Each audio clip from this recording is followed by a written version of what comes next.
Hello everyone. Before we start, make sure to like and subscribe to the channel and leave a comment with where you're from and what time you're watching. Your support helps us bring you more stories like this. Now, let's begin. It was the year 1914 in the Lichtenberg district of the Transvaal, a dry and unforgiving stretch of the South African Highveld. The farm was called Treurfontein, a name meaning sorrow fountain, though no one then could have known how fitting that name would become. The land was hard, drought followed drought, and the soil gave back little for the labour poured into it. Dust hung in the air during the dry months, and the wind carried the smell of dry grass and cattle and wood smoke from the farmhouse chimney. Here lived Dorethea, a woman known to her neighbours as Dorethea Craft, who farmed the land with her daughter Polly and a small number of black labourers. Little is recorded of her early life. It is believed that she had either been widowed or divorced, left to manage Treurfontein largely alone, in an era when a woman giving instruction to farm workers was met, more often than not, with quiet resistance. She rose with the sun, attended to the cattle and the failing crops, and counted each season's losses against the next season's hopes. It was into this hard and uncertain world that a travelling general dealer named Louis Tempowski would soon arrive, seeking nothing more than fresh produce for his Johannesburg business. Neither he nor Dorethea Craft could have known that this ordinary visit would set in motion a chain of events ending in murder, witchcraft, and the gallows at Pretoria Central Prison. Louis Tempowski was a Jewish immigrant who had left the United States for South Africa in 1887, arriving at the age of 25 with little more than ambition and a willingness to work.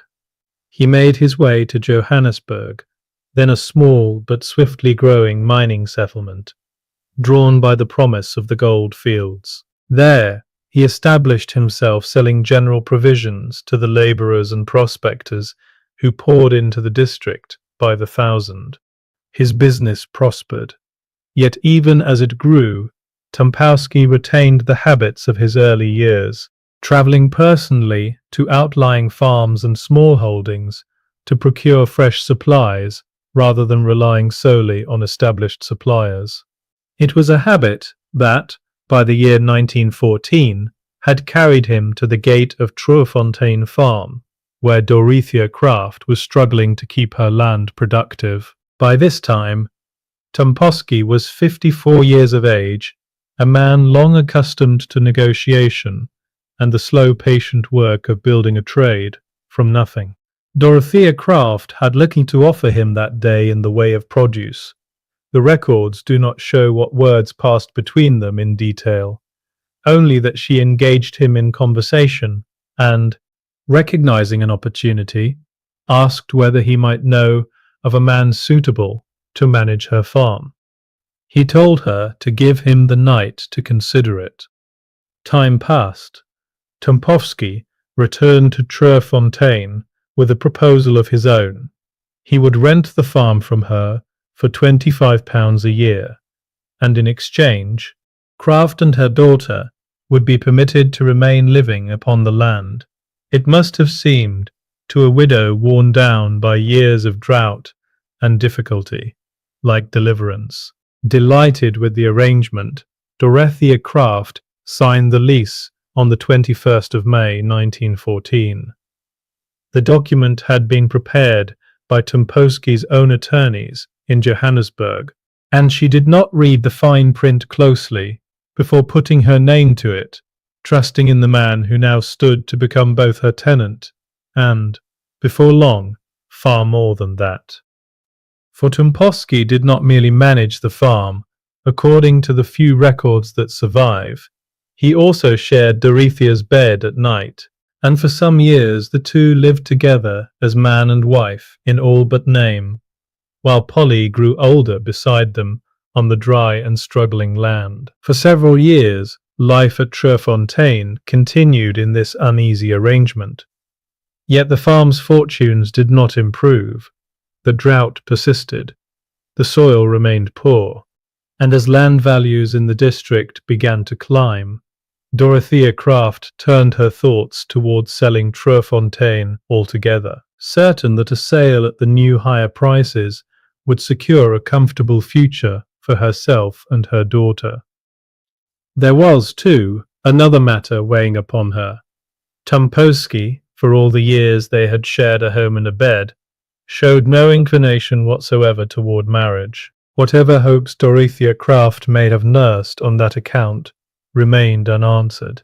It was upon learning of her intention to sell that Tumpowski revealed what he had, until then, kept quiet. The lease she had signed in 1914, the very document his own attorneys had drafted, contained an option clause. It granted him the right to purchase Trefontaine himself at a price set below half of its current market value. Dorethea Craft was, by all accounts, cheated and angrier still at her own failure to read the fine print so many years before. The exact words exchanged between them in this period are not recorded, but the outcome is clear enough. She resolved to use what sources of the time describe as her feminine charms to persuade Tumpowski into marriage, reasoning that, once wed, the option clause might be nullified within their prenuptial agreement. Tumpowski, however, saw no reason to marry a woman he had already secured both as companion and as landlady upon favourable terms. He refused her proposal outright. It was at this point that Dorethea Craft turned to a local witch doctor, a man known in the district as Jim Birds, sometimes called Jim Birds, or simply Whiskers, who lived upon a neighbouring farm. From him she obtained a love potion intended to win Tumpowski's affection where charm alone had failed. The potion did not work as intended. Tumpowski experienced only cramps and an upset stomach, and accused Craft outright of attempting to poison him. From that day onward, he refused to eat or drink anything she had prepared with her own hands. Undeterred, Craft and Jim Bird attempted a second working of magic, this one involving a lock of Tumpowski's hair mixed with potion sealed inside a matchbox and buried beneath his bedroom door, intended this time to cause him harm directly. Like the first, it produced no discernible effect upon the man at all. In the year 1918, a new figure arrived at Trefontaine. His name was Hermanus Lambertus Swartz, a deserter from the army, seeking work upon the land. Dorethea Craft saw in his arrival an opportunity. Swartz soon became a suitor to her daughter, Polly, while also, according to the records, engaging in occasional intimacy with Craft herself. Swartz recognized quickly that should he marry Polly, and should Tumpowski be removed from the picture entirely, ownership of Trefontaine might pass into his hands. He proposed to Craft that the potions and the witchcraft be abandoned, and that they pursue Tumpowski's direct demise instead. It was Swartz, the records suggest, who first put forward the notion that Jim Bird should carry out the killing. Bird agreed, for a fee of £100. On the evening of the 2nd of February 1918, a formidable thunderstorm broke over the Highveld. Inside the farmhouse kitchen, Craft, Swartz, Bird, and 3 of the farm's labourers gathered together, while Polly remained apart in her own bedroom. Swartz opened the door to Tumpowski's room and forced Bird inside. Armed with a knobkieri, Bird struck the man and attempted to withdraw, but Swartz, uncertain that the deed was finished, sent him back again to complete it. It was Dorethea Craft, according to the evidence later given at trial, who held Tumpowski's hands still while Swartz strangled him with a leather thong and cut his throat. Kraft asked Bird to use his magic to conceal the blood, offering him a further £100, but Bird fled the house and would do no more that night.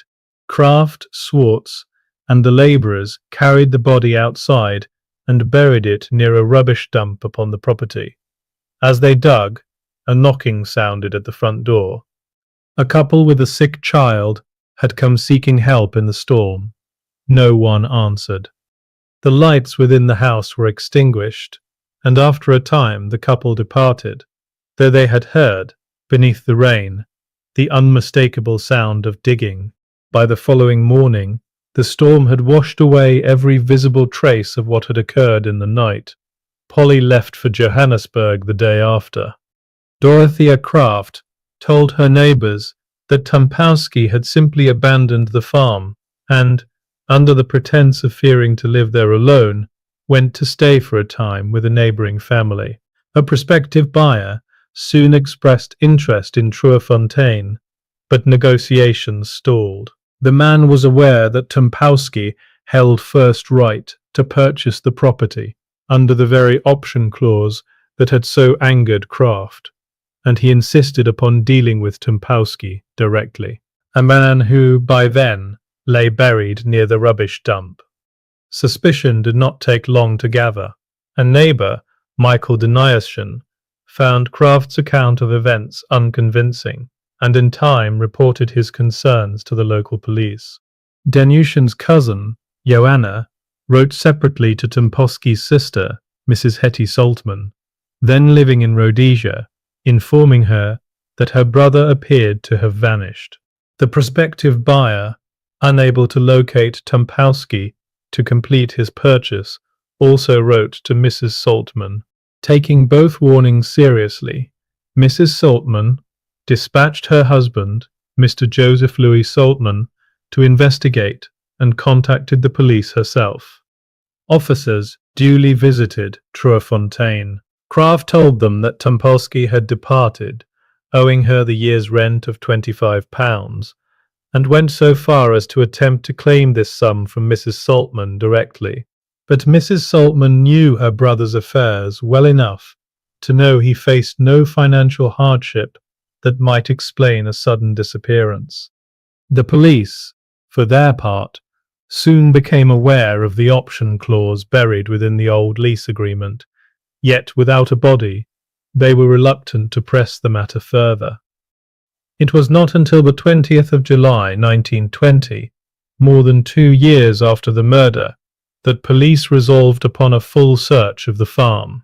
Convict labour was brought in to dig up the garden, drain the well, demolish sections of wall, and lift the floorboards throughout the house. 6 weeks of searching uncovered nothing whatsoever. In growing desperation, the authorities offered a reward of £100 for any information leading to the truth. The reward, or perhaps simple fear, brought the investigation at last to Jim Bird. On the 20th of August 1920, police brought him in for questioning. And whatever faith Bird held in his own powers of witchcraft proved no match for his fear of the law. He confessed quickly, naming each of those involved, though he could not say where the body lay, having fled the scene before the burial was complete. Bird was compelled to join the search himself. If you're finding this case as compelling as we are, please take a moment to like this video and subscribe to our channel. It truly helps us continue researching and sharing these forgotten stories from history. We also read every comment, so let us know your thoughts on this case below. Now, let's continue. A heavy rainstorm caused the ground near the rubbish dump to subside, and on the 22nd of September 1920, Bird himself located the badly decomposed remains. Identification came through a signet ring still upon the body, and through a pair of boots a local cobbler recognized as Tumpowski's own work. The medical examination determined the cause of death to be a fractured skull, the blow Bird himself had struck. Dorethea Kraft by then remarried as Mrs. Vandermeer, along with Swartz and the 3 labourers, was placed under arrest for murder. The trial opened on the 13th of June 1921 at the Potchefstroom Circuit Court. It was, by the standards of the day, an extraordinary case. No white woman had ever before stood trial for murder in the Union of South Africa, and the public galleries filled accordingly, the proceedings drawing close attention from press and public alike. The state prosecutor, Mr. Hole, opened his address to the jury with a point of law that would prove central to the case against Dorethea Vandermeer. It was not necessary, he explained, for the Crown to prove that she had struck the fatal blow herself, only that she had instigated the killing. The case for the prosecution rested heavily upon the testimony of Jim Bird, who gave evidence as a Crown witness in exchange for leniency. The presiding judge did not mince words in describing Bird's character to the court, observing that the witness was, by his own admission, a liar, an adulterer who had taken Dorethea Craft to his bed on a number of occasions, a practicing witch doctor, and a murderer besides. It was Bird who told the court that Craft had rewarded him with both money and sexual favours for his part in the killing. Dorethea Vandermeer did not deny this claim when it was put before the court. Despite the unreliable character of its chief witness, the weight of evidence presented against both Vandermeer and Swartz proved, in the words later recorded of the case, overwhelming. The medical findings regarding Tumpowski's fractured skull, the testimony establishing motive through the disputed option clause, and the corroborating accounts of those involved in the burial left the jury little room for doubt. The jury withdrew to consider its verdict.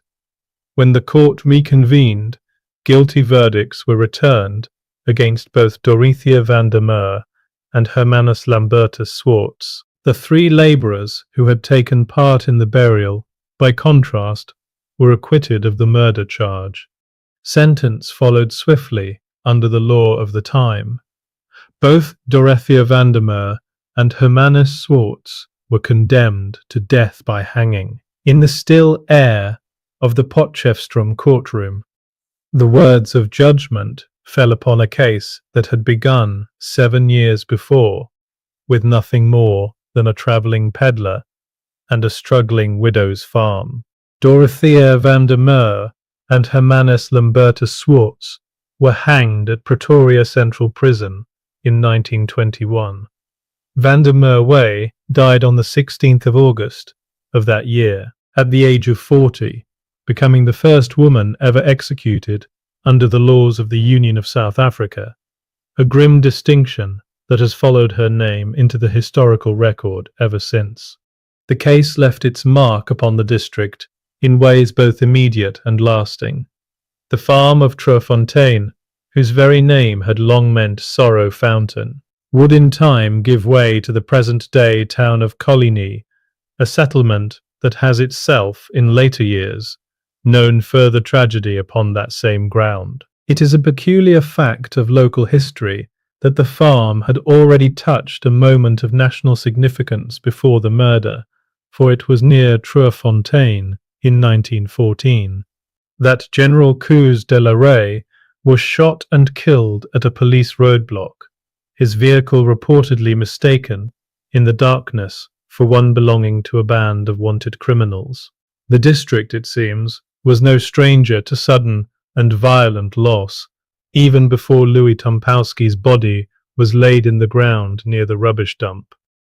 Of Louis Tumpowski himself, the records leave us a portrait of an ordinary striving man, an immigrant who had crossed an ocean at 25 with nothing, who built a modest trade among the goldfields of Johannesburg, and whose simple habit of visiting outlying farms in search of fresh produce led him, in the end, to his death at the hands of the very household he had come to think of as his own. It was his sister, Mrs. Hetty Saltman, whose persistence and refusal to accept a convenient story of abandonment set in motion the investigation that would, after 2 long years, bring the truth to light. The case stands as a stark illustration of the precariousness of life for women on the colonial frontier, and of how desperation, financial ruin, and the absence of legal protection could curdle into something far darker.